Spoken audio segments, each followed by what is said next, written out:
Estimadas y estimados acampanautas, reciban un cordial saludo de Roberto Novello, transmitiendo desde la zona metropolitana de la ciudad de Guadalajara. Continuando con la serie de programas que hemos dedicado a la relación entre la espiritualidad y el paisaje, es decir, a el paisaje visto desde diversas opciones filosóficas y espirituales de búsqueda de la trascendencia, damos la voz a nuestro invitado de hoy. Muy bienvenido. Muchas gracias. Yo me llamo Mehrdad Mikain, soy originario de Irán, antiguo Persia, y ya llevo más de 40 y tantos años en México, así es que ya soy más mexicano que los nopales. He vivido mayor parte de ese tiempo en Querétaro, de hecho de ahí les estoy hablando, y pertenezco a la fe Bahá'í, que es una religión, es la religión más joven del mundo, una religión independiente. Y el día de hoy vamos a hablar acerca de un poco de introducción acerca de la fe Bahá'í y luego tratamos el tema principal, que es acerca del jardín de Edén. Siempre para poder hablar de la fe Bahá'í yo empiezo con este documento, a ver si alcanzan a verlo. Este documento lo llamamos la revelación progresiva y lo voy a explicándolo. Espero que lo tengan grabado. Después, Roberto, te puedo mandar una imagen para que lo puedan publicar ahí. Ahí habla acerca de que existe un solo Dios. Es la creencia firme de la fe Bahá'í, que creemos en el mismo Dios que todas las demás religiones. Creemos que Él es el creador de todo el universo y Él nos ha dado el libre albedrío.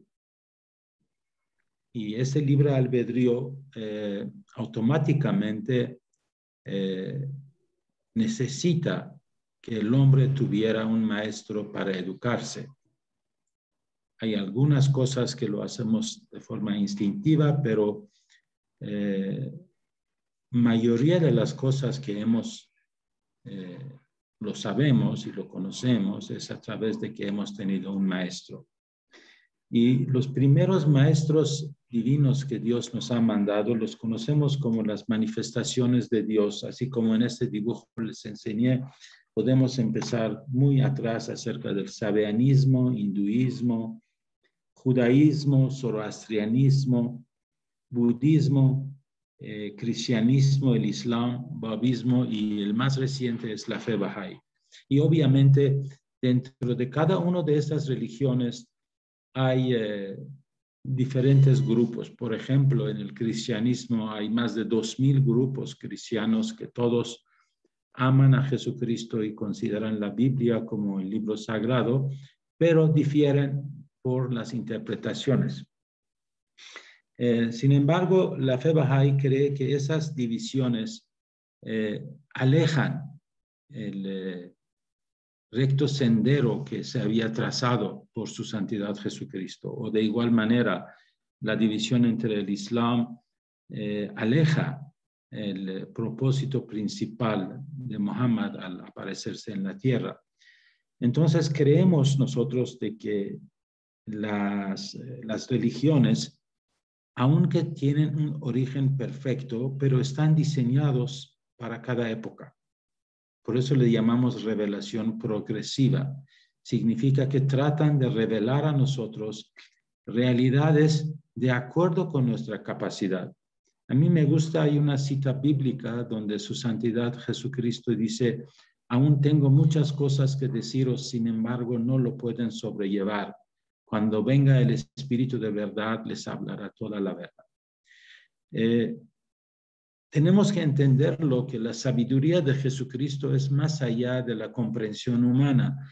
Por lo tanto, Él no quiso darnos más explicaciones, más allá de lo que explicó, valga la redundancia, por la incapacidad de la humanidad en esa época.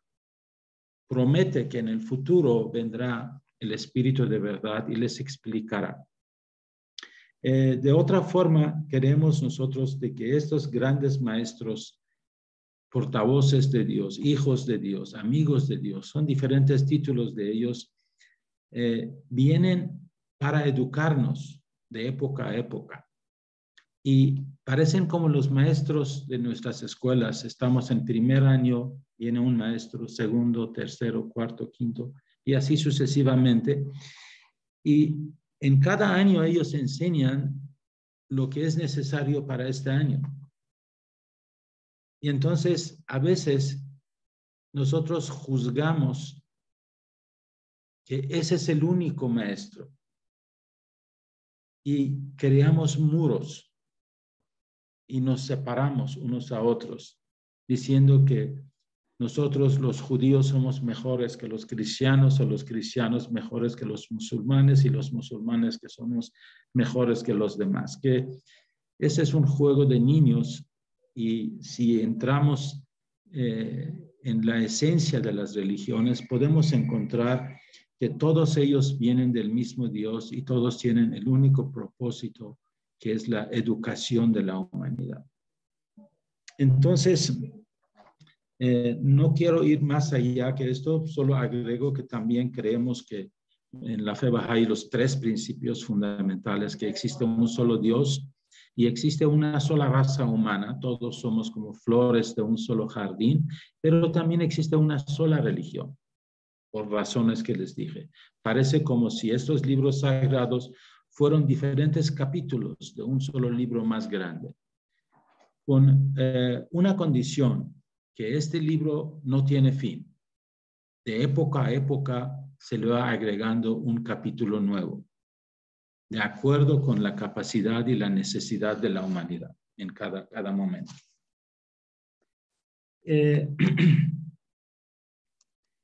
Una de las enseñanzas que quiero enfatizar en la fe Bahá'í es que Baha'u'lláh dice: ha llegado el momento de la madurez de la humanidad.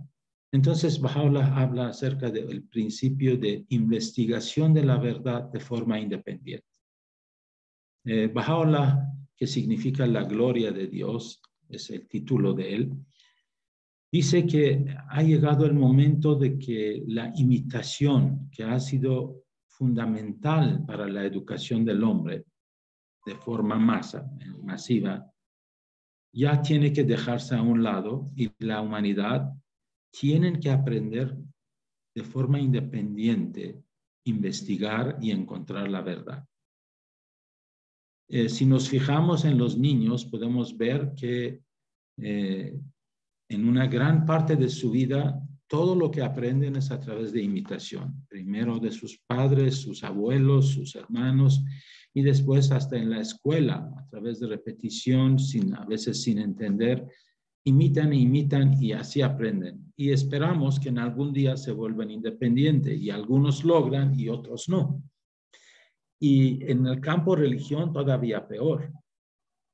Hemos encontrado que la mayoría de la gente hasta ignoran la esencia de su propia religión, a tal grado de que hasta en el seno del cristianismo podemos ver tantas guerras y matanzas que han ocurrido, a pesar de lo que Jesucristo dijo, que tenemos que amar a nuestros enemigos.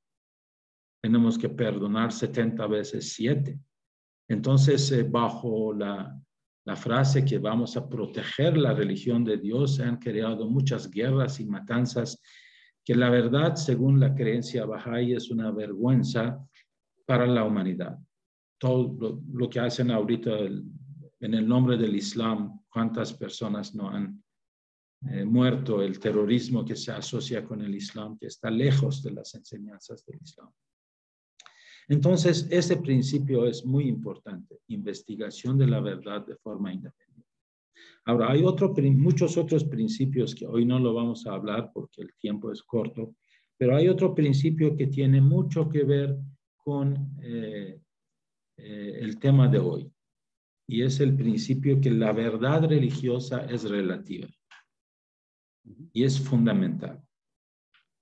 ¿En qué sentido? Baha'u'lláh dice que la humanidad ha pasado etapas de niñez, de adolescencia, Y muchas de las cosas que le explicaron en los libros sagrados era para satisfacer la mente de la humanidad en aquella época. Por eso muchas veces hablamos de parábolas. Parábolas no se deben de comprenderse como una verdad absoluta. Tienen que comprenderse tal como son, parábolas. Y es la primera vez que Dios ha tenido la bondad de, a través de Baha'u'lláh, nos ha revelado el verdadero significado de estas parábolas. Baha'u'lláh explica que la mayoría de las anécdotas, tanto en la Biblia como en el Corán, como en el Antiguo Testamento, especialmente acerca del jardín de Edén y la creación de Adán y Eva, si se interpretan de forma literal, como que ya no pueden satisfacer la inteligencia humana. El hecho que la humanidad solo tiene 6.000 o 7.000 años de existencia, la Tierra y todo, ya es algo obsoleto. Por eso es que muchas personas se alejan de la religión, porque a veces hay mucha insistencia de parte de los cleros que la Tierra tiene 6 o 7.000 años. Y pues ya se ha comprobado a través de la ciencia que no es así. Y por eso siempre ha habido este pleito desde el tiempo de Galileo, que la religión y ciencia no concuerdan. Y vaya sorpresa, porque Baha'u'lláh dice, la religión y la ciencia son dos alas creados por Dios para el hombre. Y para que pueda volar bien, necesita de ambos. Y que existe una gran armonía entre religión y ciencia. La religión en su forma de esencia y la ciencia también en su forma de esencia. No lo que a veces lo llamamos religión o lo llamamos ciencia. Entonces, insiste Baha'u'lláh que tenemos que tener mucha cautela de interpretar las cosas de forma literal. No sé si hasta aquí estamos bien o Sí, ¿cómo tienes no? alguna Muy pregunta. bien. Creo Le que el seguimos. marco de referencia es estupendo. Yo he preparado una serie de preguntas que quizá podamos ir abordando con Adelante. esta base que ya ha sido explicada. La primera es en relación a cuáles son sus convicciones en relación a la naturaleza, a la percepción o la utilidad de la naturaleza. ¿Se refiere a la naturaleza del mundo material? Digamos, a la naturaleza de lo que la gente ordinaria entendemos como la sustancia original del paisaje. Es decir, desde sus convicciones, ¿qué representa la naturaleza que la gente entendemos por el paisaje para ustedes? Ok, yo puedo decir algo que les puede gustar. No sé si ustedes conocen un poco acerca del zoroastrianismo. Es una religión muy antigua. De hecho, hay una relación pequeña entre el zoroastrianismo y el cristianismo, porque los 3 reyes magos realmente eran sacerdotes zoroastrianos. En esta religión hablan acerca de mantener puro e impoluto a todos los elementos de la naturaleza, hablando de mantener limpio el agua, el aire, la tierra, el fuego. Y recuerdo que hasta hicieron una película, El Quinto Elemento, que le agregaron el amor. No sé si vieron esa película, pero esos 4 elementos los sacaron de esta religión muy antigua. En la fe Bahá'í todavía Baha'u'lláh dice, ha llegado el momento que vamos más allá. Y es por primera vez que aparece principios específicos acerca de ecología, que creo que tiene que ver con la naturaleza. Baha'u'lláh dice que el principio fundamental de donde se sale todos los demás principios es que está prohibido y imperdonable el desperdicio.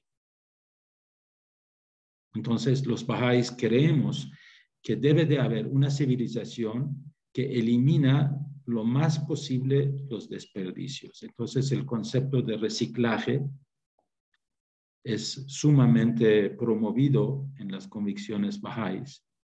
Y va más allá el desperdicio del tiempo, el desperdicio de materias primas, el desperdicio de problemas que tenemos con el agua en el mundo, las tierras que se están ensuciando. Entonces, bajo esa perspectiva, la fe Bahá'í está totalmente en pro de la naturaleza y esperamos de que los principios Bahá'ís que lo hemos presentado de forma constante a los foros internacionales han tenido cierto efecto, por lo menos para la creación de algunos grupos no gubernamentales, los ONGs famosos que trabajan para este campo, pero nosotros promovemos estas protecciones, a veces no los actos que hacen algunos grupos, porque la forma también de hacer las cosas tiene que ser regido por ciertas formas de conducta adecuada. Sí. Así pues, indudablemente, la naturaleza tiene un alto valor para ustedes. Claro que sí. Y En a este base de orden, lo que... Y esto no es a base, porque hay que hacer diferencias.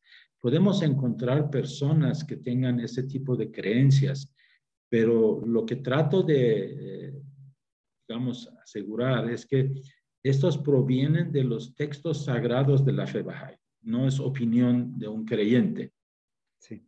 De hecho, un creyente cuando se hace Bahá'í tiene que estar consciente de qué es lo que cree. Las opiniones lo damos respeto, pero las creencias Bahá'ís deben de estar basadas en los textos. Hay que traer textos sagrados para plasmarlo. ¿Y qué es el paisaje para la fe Bahá'í?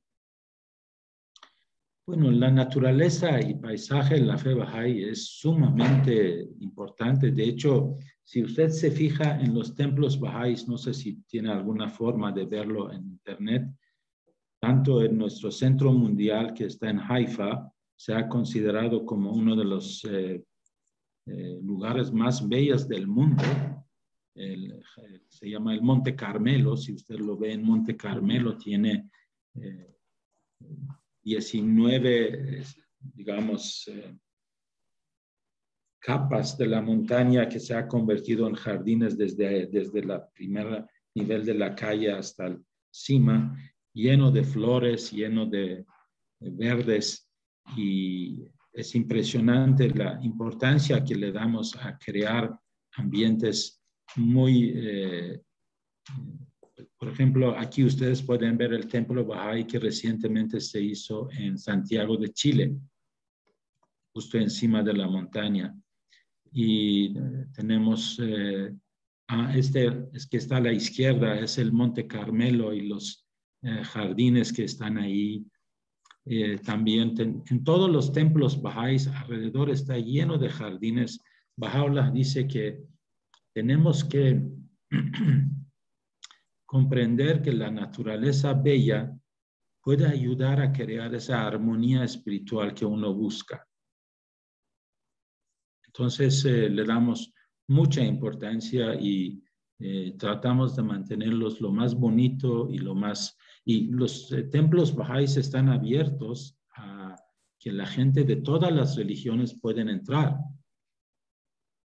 No es para los Bahá'ís, es un regalo de los Bahá'ís a la humanidad. En los templos Bahá'ís no está permitido dar charlas ni sermones. Siempre tiene que estar en un ambiente de silencio y la gente puede ir ahí de forma silenciosa, orar y meditar acerca de Dios. Y a veces, una vez al día, hacen un paréntesis y vienen algunos grupos ya selectos por los Bahá'ís, por los organizadores, y solamente pueden dar lectura a la palabra sagrada. Y escogen de textos sagrados Bahá'ís, del Corán, del Nuevo Testamento, Antiguo Testamento, de Bhagavad Gita, de todos los libros sagrados, sacan citas pero tiene que ser palabra sagrada.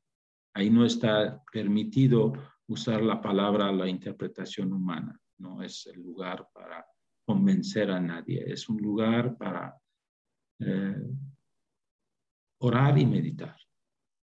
Esto en el interior del templo. Y el exterior, por lo que veo, está ajardinado. Así Así es. pues, ¿qué relación tiene la fe Bahá'í con el paisaje o con los jardines que rodean el templo? Sí, pues esa relación es lo que provoca la creación de un ambiente espiritual para el ser humano. Ese es representa, inclusive a mí personalmente, como experiencia personal, cuando camino en donde hay árboles, donde hay paisajes, pues se siente muy tranquilo, uno se tranquiliza. Sí.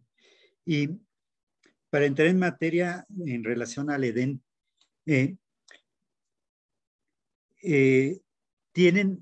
¿conciben ustedes un paraíso con elementos de la naturaleza como lo conocemos?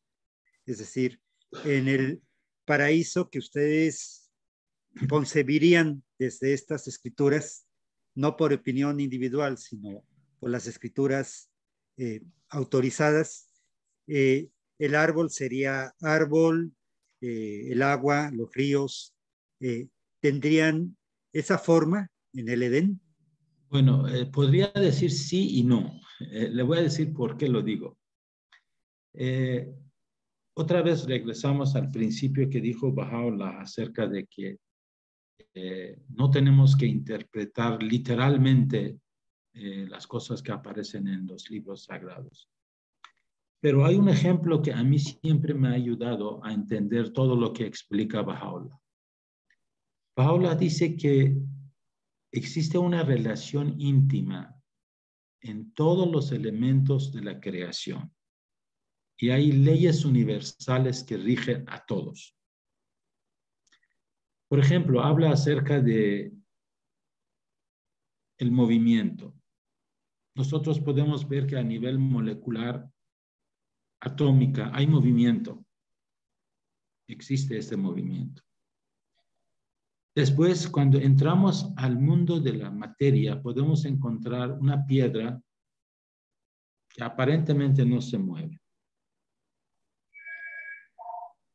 Después encontramos al mundo vegetal que tiene cierto movimiento. Este movimiento es de forma del crecimiento. Se crece y crece y ahí es un tipo de movimiento. Después vemos al mundo animal, que ese movimiento evoluciona, pero seguimos llamándolos el movimiento. Y esos movimientos hay de diferentes tipos. Ahorita tenemos movimiento en el aire, tierra, abajo de la tierra y en el agua. Y el hombre todavía va más allá que esa evolución, hace todo eso a través de invento de aparatos y ahorita somos capaces de viajar a las estrellas. Y entonces el movimiento del hombre cambia. Ahora, si nosotros comparamos el movimiento del reino animal al reino vegetal, podemos decir que realmente el reino vegetal está quieto, no mueve en comparación. Aunque sí existe, pero en relación con el otro no existe. De la misma manera, creemos que cuando nosotros morimos y nuestra alma asciende al mundo espiritual, existe el movimiento. ¿Cómo? No sabemos. No lo sabemos. Entonces, pero existe en cada elemento que hay en el mundo material, hay su equivalente en el mundo espiritual. Pero no de la manera que nosotros imaginamos.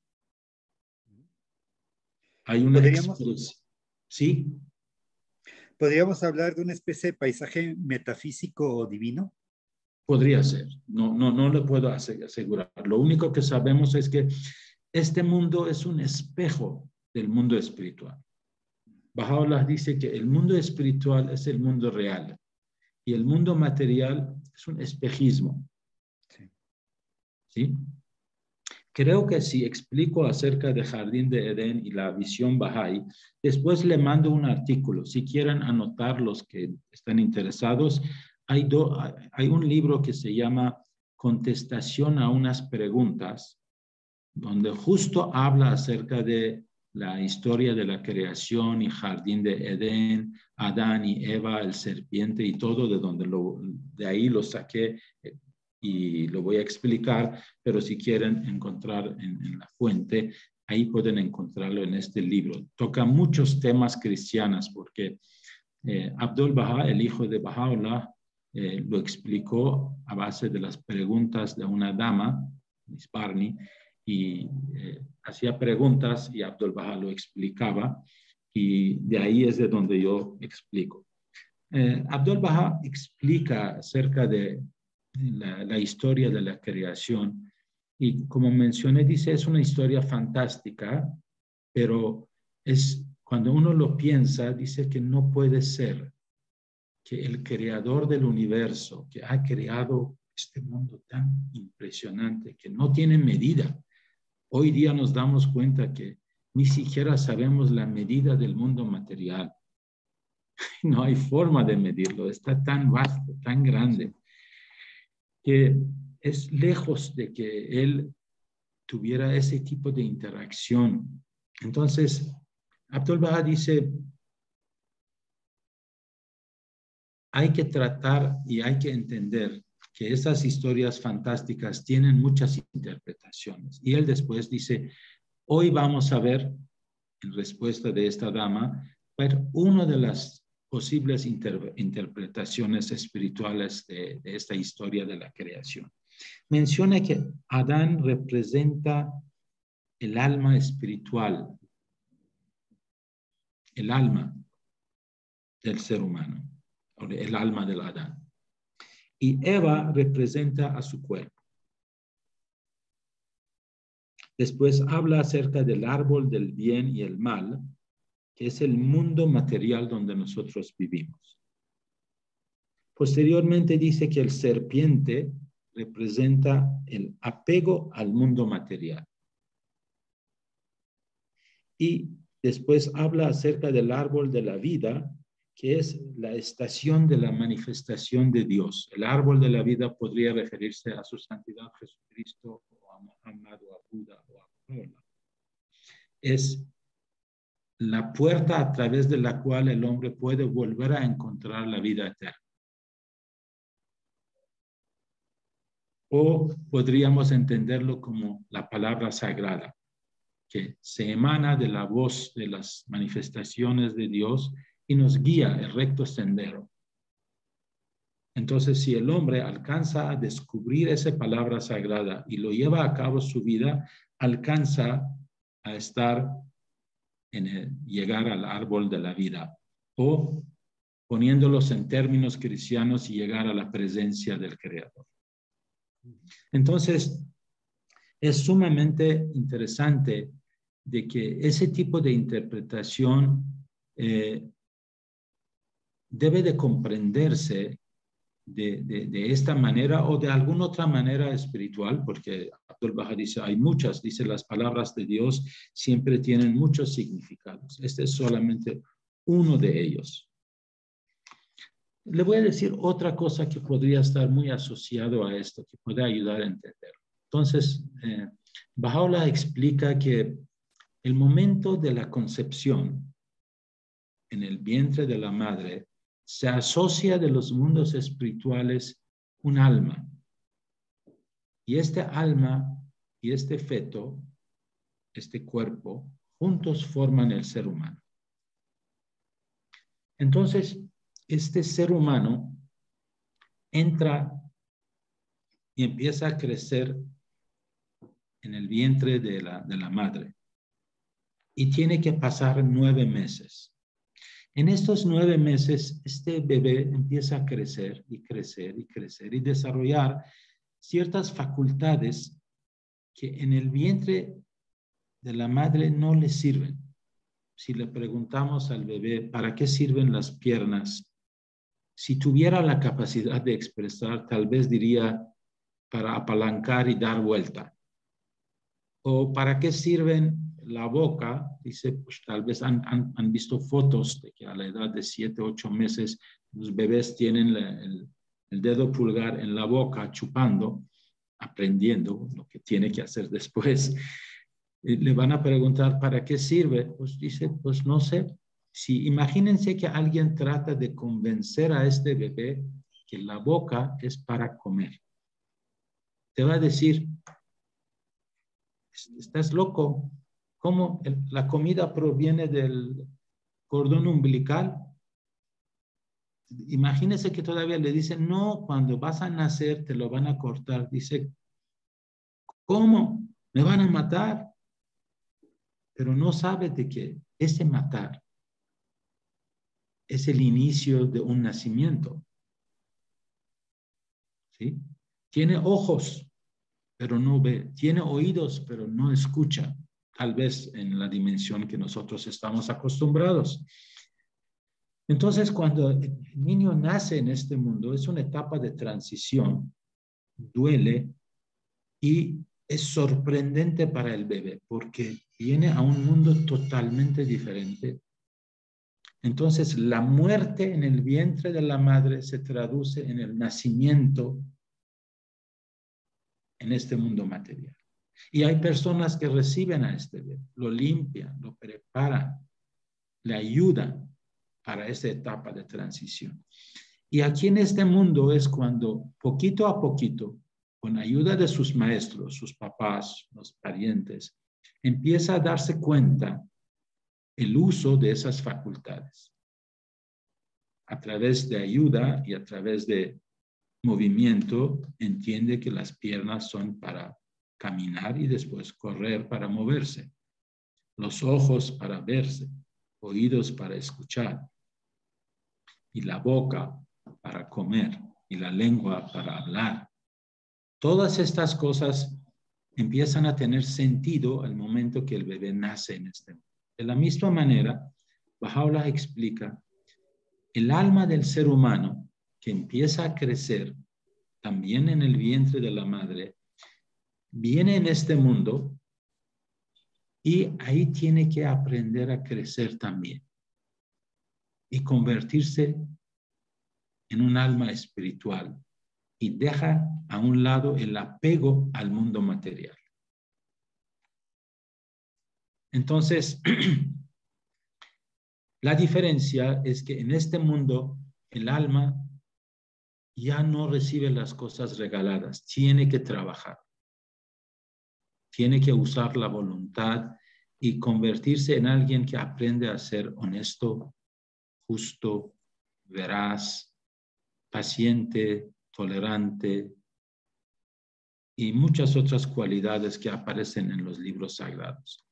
Y si alcanza a dominar estas cualidades, entonces tendría una vida plena en el otro mundo. Imagínense que el bebé nazca sin una pierna, va a tener dificultad en este mundo. El hombre que no aprende a ser justo en el otro mundo tendrá dificultades. Ahora, en los libros sagrados que no podían explicar porque la humanidad no lo hubiera entendido, lo simplifican. Dicen, si tú te comportas bien, vas a ir al cielo. Si te comportas mal, vas a ir al infierno. Baha'u'lláh dice, infierno y el cielo no es un lugar físico. Es un estado de desarrollo. Por más que tú llegas a completar o alcanzar las cualidades espirituales, estás más en el cielo. Entonces, si tú volteas a ver los que están más adelantados que tú, te consideras que estás en el infierno. Y si te volteas a ver a los que están menos desarrollados que tú estás en el cielo y ellos están en el infierno. Entonces, esa es otra explicación que a veces se ha entendido de forma literal y que en la fe Bahá'í lo vemos de una forma diferente, pero lo vemos como una evolución en la comprensión humana. No Algo sé que si me tienen... ha resultado muy interesante es esta panorámica de que algo que quizá desde otras aproximaciones pudiera ser dogmático, tiene meramente un valor simbólico que además es aplicable en la medida en que vamos evolucionando en el saber de la ciencia y del universo. Así pues, el paisaje pasa de ser ese mítico jardín del Edén a ser el territorio proveedor de recursos naturales donde la gente que ha nacido pues encuentra elementos, ¿no? Para su propio desarrollo como persona. Me gusta mucho esto de que cielo e infierno no es un lugar, eh, sino un estado de desarrollo. Entonces, con este tipo de propuestas que me parecen por demás útiles, ¿qué aplicación podría tener las convicciones de ustedes a la vida cotidiana de una persona que incluso no comparte su fe? Bueno, otro de los principios bahá'ís habla acerca de que tenemos que aprender a convivir en amor y armonía con la gente de todas las religiones. Quiere decir que tenemos que aprender a vivir en el concepto de unidad en diversidad. Es un concepto que Baha'u'lláh lo enfatiza mucho. Quiere decir que tenemos que hacer mucho más énfasis en las cosas que nos unen y que las cosas que diferimos tenemos que exponerlos sin imponer, y creemos de que a través de una actitud pacífica, una actitud de tolerancia, el conocimiento alcanza a penetrar en la mente racional. Los que sí aceptan que también el don de pensamiento, la mente del ser humano, también fue dado a Dios, al hombre. Tenemos que usarlo. Tenemos que aprender que la fe y las creencias también tienen que ser medidos por la inteligencia, pero que los dos tienen que estar en un balance. Tienen que estar en balance y tenemos que aprender que deben de ser flexibles. ¿Por qué? Porque a veces nuestra inteligencia falla. No es la única medida que en la fe Bahá'í consideramos que es fijo y que no falla, es la palabra sagrada de Dios. Y vimos que también la comprensión de la palabra sagrada no es algo fácil. Ahí quiero hacer un paréntesis para decir algo que creo que es sumamente importante. Si estudiamos, he tenido el gusto de estudiar algunos libros sagrados y he encontrado de que comparten algo en todos ellos. Todos ellos aceptan que hay una vida después de la muerte. Todos aceptan que existe un solo Dios. Todos aceptan de que tenemos que ser virtuosos para tener éxito en el mundo espiritual. Y mencionan las cosas que nos hace virtuoso.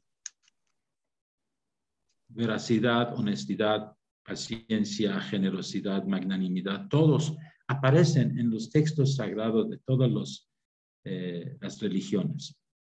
Esa es la parte que creo que tenemos que enfatizar. Y yo he visto que esa es la parte esencial de todas las religiones.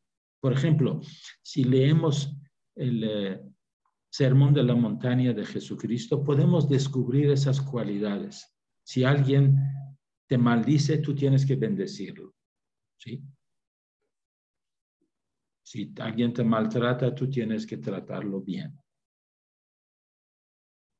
Esta es una mira hacia la educación, hacia el futuro. La persona tiene que trabajarlo para poder alcanzar. Pero existe una parte que le llamamos, a mi gusto de ver, secundaria, la parte teológica, que son difíciles de medir. las creencias. Por ejemplo, le voy a poner el ejemplo que más polémica ha causado acerca del misterio de Trinidad, que el Espíritu Santo se emana de Dios Padre o de Dios Hijo o mitad y mitad o cómo. Estas cosas que son teológicas, que ni siquiera hay un texto sagrado que lo puede definir. Por eso es que los grupos cristianos tienen diferencias de interpretación. Se ha convertido como lo más importante para mucha gente. Y en la fe Bahá'í decimos, estas no son tan importantes.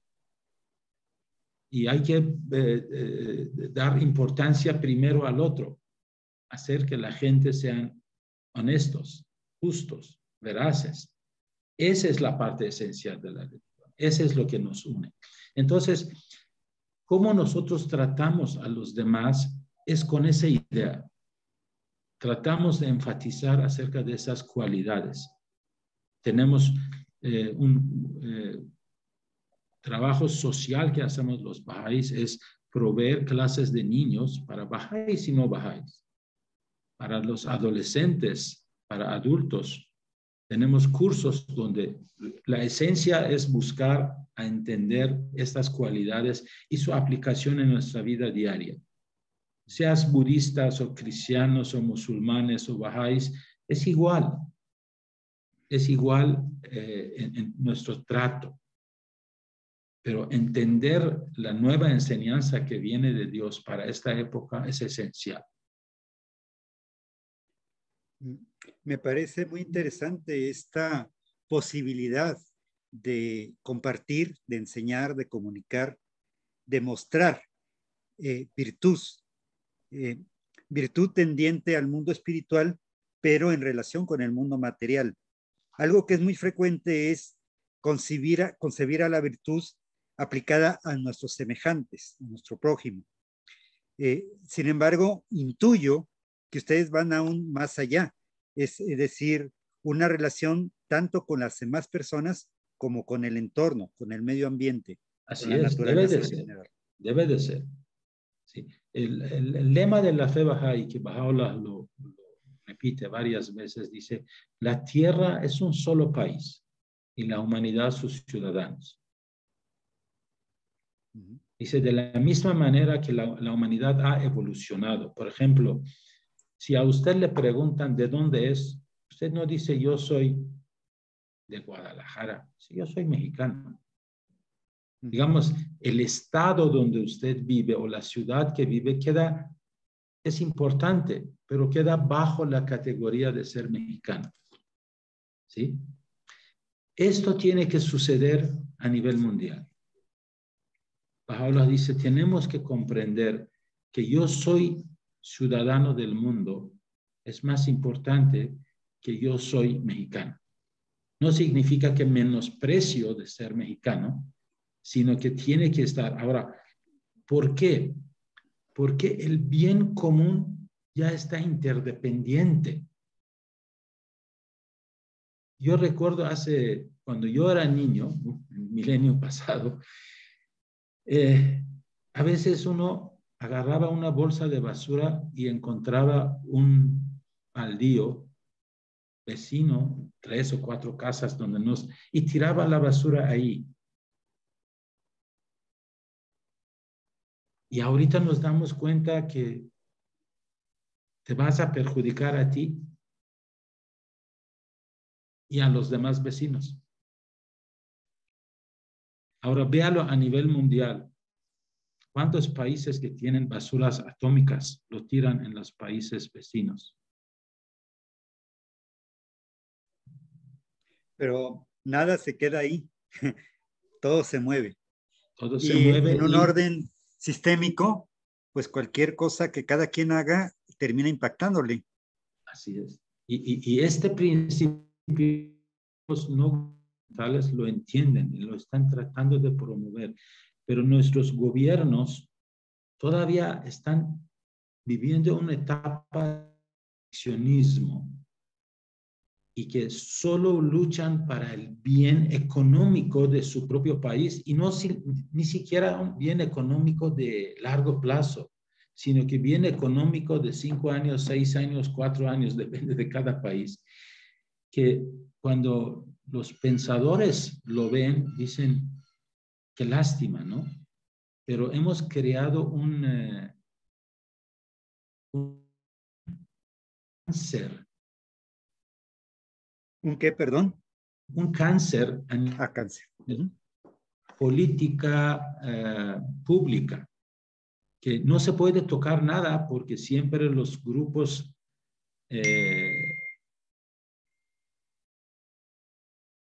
políticamente diferentes con el que está en el poder utilizan esto para atacar.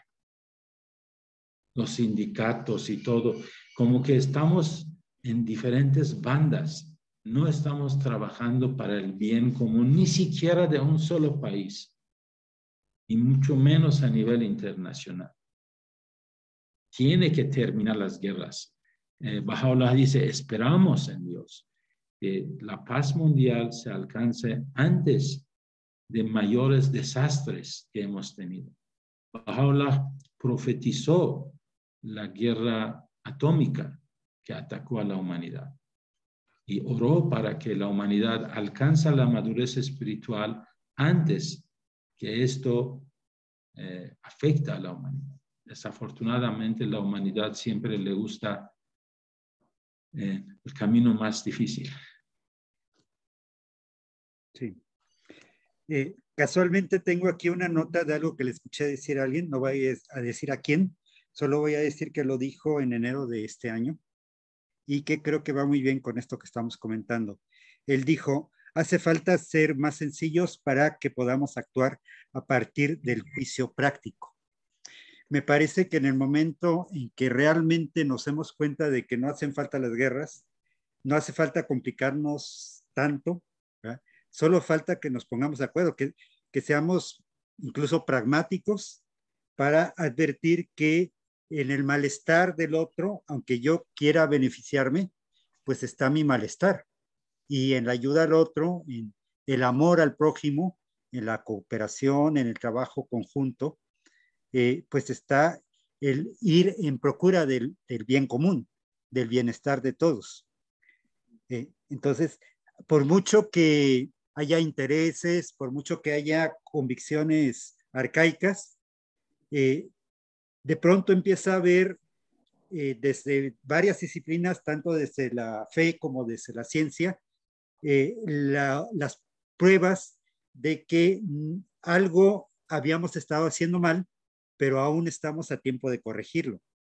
Y creo que sobran las muestras, las pruebas irrefutables de que cambiar de actitud y procurar más la virtud y menos el beneficio egoísta, pues nos va a terminar beneficiando a todos en el planeta como un todo único, como un sistema interrelacionado en el que todos tenemos que ver con todos y con todo, incluyendo a la naturaleza, las plantas, los animales y a los elementos inertes del paisaje.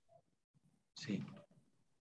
Y para terminar, simplemente quería decir si podrías, vuelvo a enseñar esta hoja de revelación progresiva. Sí, cómo no. Y si ustedes cuentan, son 9. Y los templos bahá'ís, que por ejemplo lo de Chile o lo de la India, Templo Lotus de la India, todos tienen 9 puertas. Y supuestamente las grandes religiones de Dios y están bienvenidos a todo el mundo para aprender a trabajar en unidad juntos. Sí. Bueno, creo que no terminamos el comentario de este templo. Y supongo que las puertas serían estas que vemos por aquí, entre los gajos. Así es. De la cúpula. Pues aquí se ve, arriba. Sí. Qué belleza visto desde arriba. Sí. Seguramente son 9. Sí, y por ejemplo, si a ti te gustan cuestiones ecológicas, creo que este templo que se hizo en Santiago de Chile ha tratado y ha logrado a rescatar muchas de las plantas que se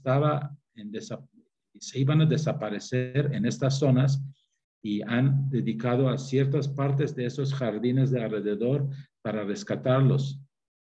Y ahorita se ha convertido el Templo Bahá'í de Chile como el lugar de visita de la gente, de toda la gente de Santiago de Chile, que van allá, caminan en los caminos y las bregas que tiene ahí, y luego, si quieren tener momentos de silencio y meditación, entran al templo y con mucho gusto pueden estar ahí todo el tiempo que quieren. Es gratuito y es un regalo de los Bahá'ís hacia el mundo. Y es una buena muestra de que las convicciones en procura de la trascendencia no se quedan únicamente en lo abstracto, en lo interior, en la oración o en la filosofía, sino que pueden permear al entorno, ¿verdad? Al territorio, a la arquitectura, a la educación, a la conservación y a la armonía entre los congéneres que se encuentren por ahí. Pues pondremos en la descripción del video las referencias bibliográficas y pues pondremos también a disposición de la gente que nos lo quiera solicitar, pues lo que sea necesario para adentrarnos en este documento que hemos mostrado. Y bueno, creo que ha sido una conversación muy interesante, particularmente en cuanto a que la mayoría de la gente creo que no tenemos mucha información sobre la fe Bahá'í y hoy hemos aprendido bastante. Sin más, quizá podamos hacer una conclusión. Adelante. Pues solamente vuelvo a espacio que nos han permitido transmitir las creencias Bahá'í, y espero estos penetran en la mente y en el corazón de todo el mundo, de la investigación de la verdad de forma independiente, todo tipo de prejuicios que hemos tenido, creencias que nos han heredado, y entender que la religiosidad tiene que traspasar los límites de los rituales. La espiritualidad, si no se traduce en acción de día a día, entonces no es una religiosidad que ha sido destinado para la humanidad. Espero que investiguen y puedan encontrar en internet muchas más referencias acerca de la fe Bahá'í. Y yo en un momento le mando el artículo donde Abdul Baha explica acerca de Adán y Eva y Jardín de Edén. Claro, lo tendremos disponible para quien nos lo pida. Estoy para servirles cuando más quieren, cualquier otro tema que les gusta, con mucho gusto me dan chance y lo preparo y con mucho gusto lo comparto. Claro, me imagino que habrá oportunidad de hacer una segunda parte o una conversación en cuanto a un tema específico que incluso nos lo propongan nuestros espectadores, o de parte de ustedes, pues este canal de la ACAMPA, Academia Mexicana de Paisaje, está abierto a todas las voces y a todas las posturas. Y bueno, en el momento que ustedes nos soliciten, podemos tratar lo que sea, siempre y cuando tenga que ver con el paisaje. Ok, con mucho gusto. Muchas gracias. Gracias a usted. Hasta luego. Hasta luego.